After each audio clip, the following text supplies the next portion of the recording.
Hello दोस्तों, मेरा नाम है विकास और आप देख रहे हैं पाईफाई लर्निंग। तो हम अभी डिस्कस कर रहे हैं न्यूमेरिकल्स, एसएफडी बीएमडी पे न्यूमेरिकल्स डिस्कस कर रहे थे लास्ट लेक्चर में, उसी को कंटिन्यू करेंगे। आपको फिर से बता देते हैं कि आपको अगर सारे के सारे क्वेश्चन चाहिए, सोल्ड चाहिए, तो हम यहाँ बोर्ड पे नहीं करवा सकते। वो आपको पीडीएफ फाइल मिल जाएगी और पीडीएफ फाइल के लिए आपको व्हाट्सएप करना होगा। व्हाट्सएप नंबर आपको डिस्क्रिप्शन में, वीडियो के डिस्क्रिप्शन में मिल जाएगा। तो चलिए आज का क्वेश्चन देखते हैं।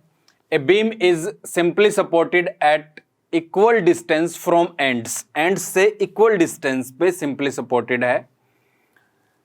Carries equal loads at each end. दोनों एंड पे इक्वल लोड लगा हुआ है. Which of the following is true? ये ऑप्शन गिवन है. ये इस टाइप से आपका बीम है. ये डायग्राम भी आपको गिवन है. तो इसमें आपके पास बी पॉइंट से ए डिस्टेंस पे यहां पर लोड लग रहा है और सी पॉइंट से भी ए डिस्टेंस पे लोड लग रहा है। डायरेक्टली आपको क्वेश्चन में दिख रहा है कि ओवरहैंगिंग बीम है, इसके और इसके बीच में कुछ भी डिस्टेंस हो सकता है, डजंट मैटर, बी ले लेते हैं इसको। ओके, तो उसके बाद पूछ रहा है कि आपके पास की बेंडिंग मोमेंट मिनिमम होगा बी और सी पे, मिड स्पैन का मतलब बी एंड सी के बीच में बेंडिंग मोमेंट मिनिमम होगा, या सपोर्ट पे मिनिमम होगा बी पॉइंट पे और सी पॉइंट पे, या फिर बी और सी के बीच में ग्रेजुअली वेरी करेगा, या फिर यूनिफॉर्म होगा बी एंड सी के बीच में।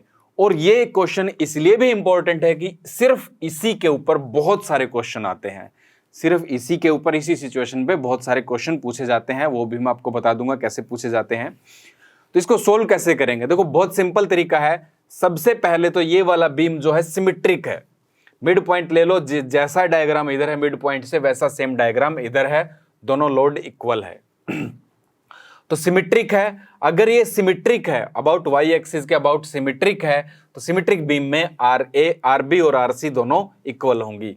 तो क्या है, सबसे पहले सिमेट्रिक लोडिंग है। सिमेट्रिक लोडिंग के लिए R B is equal to R C is equal to क्या होता है, total load divide by two. Total load divide by two करेंगे तो आपके पास आर बी और आर सी की वैल्यू आ जाएगी। और टोटल लोड की वैल्यू कितनी है, डब्ल्यू प्लस डब्ल्यू, यानी कि 2W/2, यानी कि सिर्फ W। तो R B is equal to R C, इसकी वैल्यू W के इक्वल आएगी। तो यानी कि आर सी की वैल्यू भी W और आर बी की वैल्यू भी W। तो इस केस के लिए आप देखो, एसएफडी जब बनाते हो, आपने इतने सारे क्वेश्चन कर लिए, इतने सारे वीडियोस देख लिए हैं, तो अब आप एसएफडी डायरेक्टली बना सकते हो बिना कोई कैलकुलेशन किए, सिर्फ अगर पॉइंट लोड्स लग रहे हैं तो देखो इस केस में पहले एसएफडी बनाएंगे इसका। अब एसएफडी बनाने के लिए देखो बिल्कुल बहुत इजी है एसएफडी बनाना। देखो डी पॉइंट पे क्या लोड लग रहा है, नीचे की तरफ डब्ल्यू लग रहा है। तो यानी कि डी पॉइंट पे सिर्फ एक ही लोड है नीचे की तरफ, वो भी डब्ल्यू, और नीचे की तरफ वाला क्या होता है, शियर फोर्स पॉजिटिव होता है। तो यहां पर ये डब्ल्यू ले लेते हैं। और सी और डी के बीच में इसके अलावा कोई लोड नहीं है, सी इधर इधर इधर इधर सी की तरफ आते जाएंगे तो लोड कितना रहेगा, डब्ल्यू ही रहेगा। सी पॉइंट पे जैसे ही पहुंचते हैं, हम इधर से कैलकुलेशन कर रहे हैं, सी पॉइंट पे जैसे ही पहुंचते ऊपर से डब्ल्यू और नीचे से भी डब्ल्यू, तो कितना हो गया, जीरो हो गया। डब्ल्यू पॉजिटिव और ये डब्ल्यू नेगेटिव, जीरो हो गया। तो यहाँ पे जीरो हो जाएगा। तो ये प्लस आया आपके पास, और ये यहाँ पर भी ये डब्ल्यू और यहाँ पर भी डब्ल्यू, तो ये प्लस आया। इसके बाद इस और इस पॉइंट के बीच में आप चेक करोगे, कहीं भी चेक करोगे, ये डब्ल्यू पॉजिटिव ये डब्ल्यू नेगेटिव, यानी कि जीरो। इस बी और सी के बीच में क्या रहेगा, शियर फोर्स डायग्राम जीरो रहेगा। इसके बाद बी पॉइंट पे आने के बाद देखो, बी पॉइंट पे आने के बाद क्या हो जाएगा, डब्ल्यू पॉजिटिव फिर डब्ल्यू नेगेटिव, ये जीरो हो गया, और ये वाला डब्ल्यू फिर से नेगेटिव हो गया। तो माइनस डब्ल्यू आपके पास बचेगा, माइनस डब्ल्यू, और इस पॉइंट के बीच में माइनस डब्ल्यू ही रहेगा। ये नेगेटिव हो गया, तो ये आपके पास आएगा एसएफडी। बहुत इजी है, ये आपके पास एसएफडी आएगा।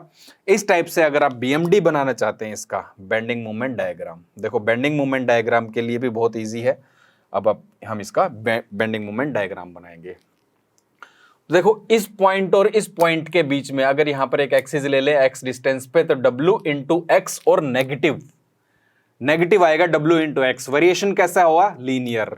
तो यहां पर बेंडिंग मोमेंट कितना आएगा, WX, और नेगेटिव आएगा वैल्यू नेगेटिव माइनस WX, और लीनियर वेरिएशन है तो यानी कि स्ट्रेट लाइन आएगी। x की वैल्यू जीरो कर दोगे तो इस पॉइंट पे जीरो, और जैसे ही आप इधर इस पॉइंट पे लेके जाओगे तो W इंटू ए, ये हो जाएगा W इंटू ए। इस पॉइंट पे यहां पर, और जब आप इस पॉइंट यहां पर बीच में कहीं भी चेक कर लो, किसी भी जगह पे चेक कर लो, ये कितना हो जाएगा W A into W x, ये डिस्टेंस एक्स हो जाएगा, डब्ल्यू इंटू ए प्लस एक्स हो जाएगा। सपोज करो एक्स डिस्टेंस यहां से ले रखा आपने, यहां से एक्स डिस्टेंस ले रखा है, तो डब्ल्यू ए प्लस एक्स हो जाएगा।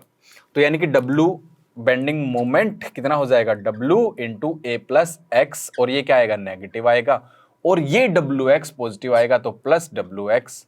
तो इसको ओपन करोगे तो minus W A minus W x और प्लस डब्ल्यू एक्स है, तो ये कैंसिल हो जाएगा, तो सिर्फ माइनस डब्ल्यू इंटू ए ही बचेगा। बेंडिंग मोमेंट कितना बचेगा, सिर्फ माइनस डब्ल्यू इंटू ए ही बचेगा।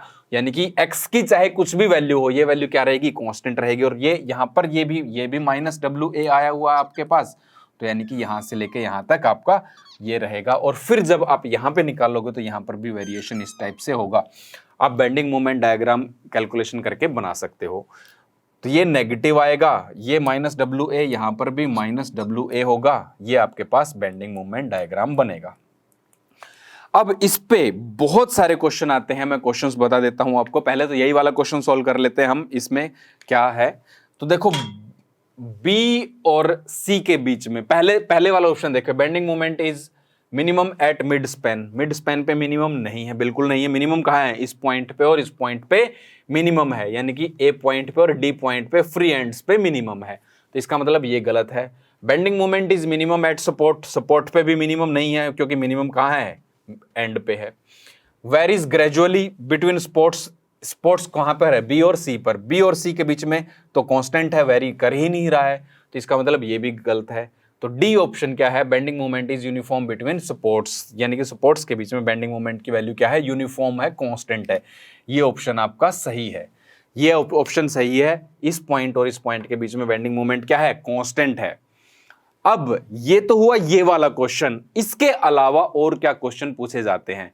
इसके अलावा ये भी पूछा जाता है कि इसमें जैसे ए बी बी सी और सी डी तीन पार्ट हो गए, इन तीन पार्ट में कौन सा पार्ट आपका प्योर बेंडिंग के अंडर है, कौन सा पार्ट प्योर बेंडिंग के अंडर है। तो आपको सिंपल साफ दिखाई दे रहा है, बी सी वाले पार्ट में शियर फोर्स 0 है और बेंडिंग मोमेंट कांस्टेंट है, और प्योर बेंडिंग की यही कंडीशन होती है। दो कंडीशन होती है प्योर बेंडिंग की, एक तो शियर फोर्स 0 होना चाहिए और दूसरा बेंडिंग मोमेंट कांस्टेंट होना चाहिए। तो इस केस में बी और सी के बीच में शियर फोर्स 0 है और बेंडिंग मोमेंट कांस्टेंट है। इसका मतलब बी और सी के बीच का जो भी बीम है, कंप्लीट बी सी जो पोर्शन है, वो आपका प्योर बेंडिंग के अंडर है। तो इसमें आपको पता चल गया प्योर बेंडिंग में कौन सा है। तो ये भी क्वेश्चन पूछा जाता है।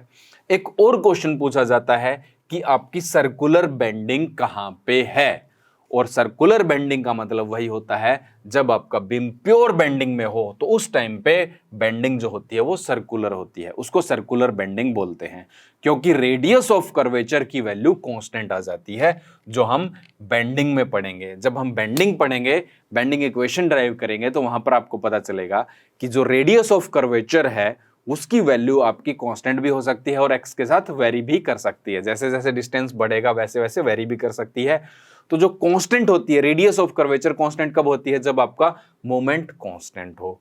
तो बी और सी के बीच में बेंडिंग मोमेंट क्या है, कांस्टेंट है। तो इसका मतलब बी और सी के बीच में जब प्योर बेंडिंग होगी, जहां पर प्योर बेंडिंग होती है वहां सर्कुलर बेंडिंग आती है। तो इसका मतलब बी और सी के बीच में कौन सी बेंडिंग है, सर्कुलर बेंडिंग है। या ये कह सकते हो कि डिफ्लेक्शन कर्व, ये भी पूछ लेता है डिफ्लेक्शन कर्व कैसी बनेगी, सर्कुलर बनेगी, पैराबोलिक बनेगी, कैसी बनेगी।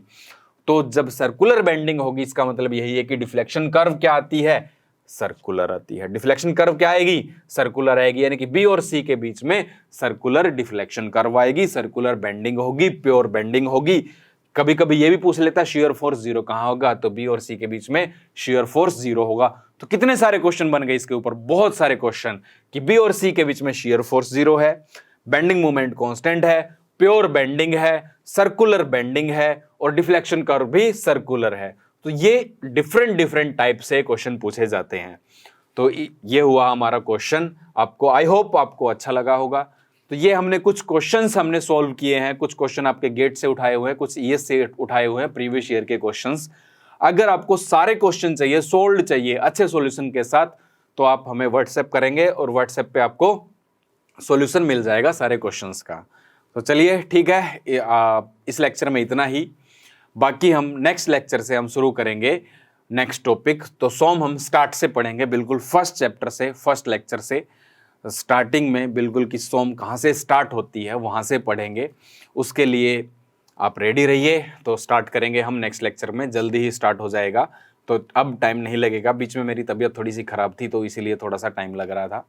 तो चलिए अभी हम यहीं पे हमारा लेक्चर फिनिश करते हैं, मिलते हैं नेक्स्ट लेक्चर में। Thank you so much for watching.